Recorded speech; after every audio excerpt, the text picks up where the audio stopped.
Hello guys, आप सब कैसे हैं। आशा करते हैं आप सब ठीक ही होंगे।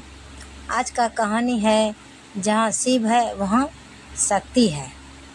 एक गांव में एक महिला और उसके बेटे आंसू रहते थे। तभी माँ, जो शिव की अनन्य भक्त थी, बोली, बेटा, जहाँ ईश्वर हो वहाँ आस्था भी हो। यह जरूरी नहीं, लेकिन जहाँ आस्था होगी वहाँ ईश्वर जरूर होगा। शिव पर आस्था रखना खुद पर आस्था रखने जैसा है। तुम सब कर सकते हो यदि अपने अंदर के शिव और शक्ति को पहचान लो। श्रावण माह का वह पहला सोमवार था।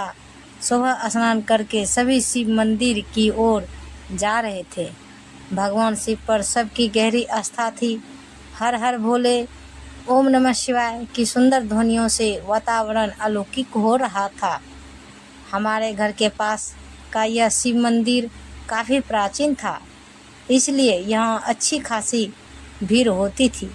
बालकनी में खड़ा मैं और भक्तिमय माहौल को देख ही रहा था कि माँ बोली, आशु बेटा, जाओ मंदिर जाकर शिव जी का आशीष ले आओ, तुझे अच्छा लगेगा। माना कि तुम आजकल के बच्चों को पूजा पाठ में कोई खास रुचि नहीं है, पर यह सच है बेटा, शिव की शरण में जाकर सबके मन को असीम शांति मिलती है। माँ की कही बातें मेरे गले नहीं उतरी, पर घर बैठे भी कहाँ मेरा मन लग रहा था। पढ़ाई से उबसी हो रही थी, इसलिए नहा धोकर मैं मंदिर की तरफ चल दिया। कुछ ही देर में हैरान परेशान सा मैं शिव मंदिर की भीड़ का हिस्सा था। मन में बहुत सारी दुविधाएं चल रही थी। मैं अब तक दी हुई 3 परीक्षाओं में असफल हो चुका था और बाकी की परीक्षाएं होने से पहले ही रद्द कर दी गई थी। मेरा मन इतना विचलित था कि मैं चाहता था कि मैं मंदिर में नहीं बल्कि किसी ऊंचे पहाड़ पर जाकर वहां से कूदकर अपने जीवन लीला समाप्त कर लो। पर मेरी माँ ने मन को शांत करने के लिए मुझे शिव मंदिर जाने की सलाह दी थी। आशु बेटा, शिव शंभू ही तुझे राह दिखाएंगे, उनके पास जा, तेरी सारी दुविधाओं का समाधान वे ही देंगे। कुछ ही समय बाद मैं खुद से यह कहते हुए मंदिर से वापस घर लौटने लगा कि वहाँ मिला कोई समाधान मुझे। माँ तो बस यूं ही कुछ भी कहती रहती है।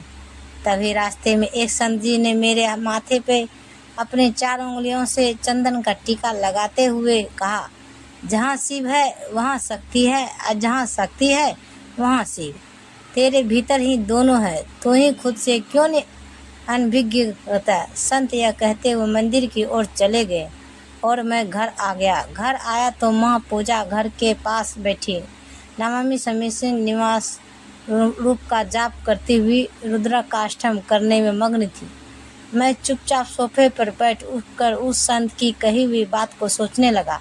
अगले ही रविवार को मेरा बैंक का एग्जाम था। संत जी की कही बात मुझे बड़ी प्रभावी लगी। मैंने तुरंत उस बात को लिखकर अपने स्टडी रूम में लगा लिया। उस एक हफ्ते में मैंने अपने भीतर के शिव और शक्ति को तलाशने की कोशिश की। मैंने पढ़ाई रट रहा था। हालांकि मेरी पढ़ाई पहले से अच्छी थी, बस कमी थी तो भीतर के आत्मविश्वास की। देखते देखते रविवार आ गया। मैंने अपनी पूरी ऊर्जा से परीक्षा दी।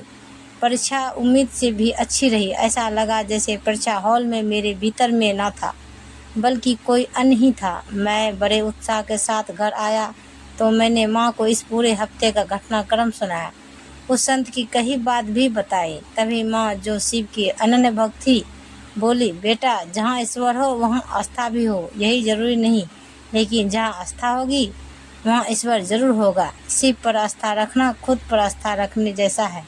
तुम सब कर सकते हो यदि अपने अंदर के शिव और शक्ति को पहचान लो। मैं शांत बैठा माँ की बात सुन रहा था और माँ आगे कह रही थी, जिसने उसे पहचान लिया है वह जीवन में कभी कर्महीन नहीं होगा, और जो कर्महीन नहीं होगा ईश्वर उसका साथ कभी नहीं छोड़ेंगे। उस दिन से मैं स्वयं के कर्म को लेकर हमेशा खुश रहने लगा। मैंने मेहनत में कोई कमी नहीं छोड़ी और निराशा को कभी खुद पर हावी नहीं होने दिया। क्योंकि मेरे भीतर का शिव तत्व अब जाग चुका था। तो ऐसे ही वीडियो देखने के लिए हमारे चैनल को सब्सक्राइब करें और वीडियो को लाइक ज़रूर करें। धन्यवाद। तो गाइज मिलते हैं अगले वीडियो के साथ, तब तक बाय बाय गाइज।